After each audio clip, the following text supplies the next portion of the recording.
Hello guys, welcome to our YouTube channel Lawlust. This side is Rish Tyagi, a final year law student from Faculty of Law, University of Delhi. Today we are going to study a landmark case of Family Law 2 and the name of the case is Depot versus Vashan Singh. Let's start with the facts of the cases. देखिए एक family में क्या होता है, दो brothers होते हैं x and Y, वो अपने फादर से कुछ प्रॉपर्टी इनहेरिट करते हैं और जो एक्स है उनका एक बेटी होती है और एक बेटा होता है। तो एक्स की डेथ के बाद according to rule of survivorship उनके बेटे के पास सारी प्रॉपर्टी चली जाती है। अब थोड़े दिन बाद क्या होता है, उनके बेटे की भी डेथ हो जाती है and as he was the only left male member in the family so he was the sole surviving coparcener. अब बात ही आती है कि जो सोल सर्वाइविंग को पार्टनर है उसकी प्रॉपर्टी जो है सेपरेट प्रॉपर्टी हो जाती है, तो उसी प्रॉपर्टी डिवोल्व कैसे होगी। तो जो एक्स की डॉटर है वो क्लेम ये करती हैं कि मैं इनकी नियरेस्ट आयर हूँ तो ये प्रॉपर्टी मुझे मिलनी चाहिए, जबकि जो एक्स के दूसरे ब्रदर होते हैं वाई, उनका बेटा क्लेम ये करता है कि जो प्रॉपर्टी थी ये एंसेस्ट्रल प्रॉपर्टी थी और ये प्रॉपर्टी मेरे पास आनी चाहिए।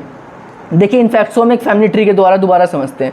एक फादर थे, उनके दो बेटे थे एक्स एंड वाई, इनको प्रॉपर्टी इनहेरिट होती है। एक्स के एक सन होता है, एक डॉटर। तो जब एक्स की डेथ होती है तो property according to rule of survivorship son के पास चली जाती है, और जब एक्स इनके सन की डेथ होती है तो कोई भी मेल डिसेंडेंट फैमिली में बचता नहीं है, तो इनकी प्रॉपर्टी क्लेम करती है इनकी डॉटर कि according to rule of succession मेरे पास आनी चाहिए, जबकि वाई के सन क्लेम करते हैं कि ये जो एक्स की प्रॉपर्टी थी एंसेस्ट्रल प्रॉपर्टी थी तो सक्सेशन से डिवोल्व नहीं होनी चाहिए, इस प्रॉपर्टी में सारा अधिकार मेरा है। तो अब देखते हैं इस केस में इशू क्या है। इस केस में इशू यही है कि जो सोल सर्वाइविंग को पार्टनर होते हैं उनकी प्रॉपर्टी डिवोल्व कैसे होगी।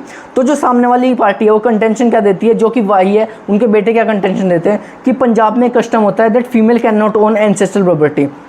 वो इस प्रॉपर्टी को बताते हैं कि ये एक एंसेस्ट्रल प्रॉपर्टी है, ना कि सेपरेट प्रॉपर्टी। तो ये एंसेस्ट्रल प्रॉपर्टी है तो एक फीमेल इसको ओन नहीं कर सकती है। तो इस केस में सुप्रीम कोर्ट ऑब्जर्व ये करती है that property held by sole surviving copartner is this separate property not ancestral property. Supreme Court इसमें साफ साफ बोलती है कि जो सोल सर्वाइविंग को पार्टनर होता है, जब एक फैमिली में एक ही मेल मेंबर लेफ्ट हो जाते हैं तो वो सोल सर्वाइविंग को पार्टनर बन जाते हैं, तो उनकी जो प्रॉपर्टी होती है वो एंसेस्ट्रल प्रॉपर्टी नहीं, एक सेपरेट प्रॉपर्टी बन जाती है। So on his death it will be devolved by succession on heir heirs, that is nearest heir।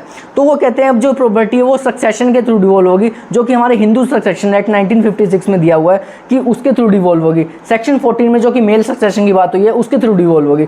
और जो कस्टम की बात की गई है, जो कंटेंशन दूसरी पार्टी द्वारा किया है, उसको सुप्रीम कोर्ट वॉइड बोल देती है। और डिसीजन ये आता है कि जो दीपो है वो इस केस में नियरेस्ट आयर होती हैं so that she will get the property not the Vasan Singh. तो यही था इस केस के बारे में। For more such legal content, subscribe to our channel. Thank you for watching our video. Thank you.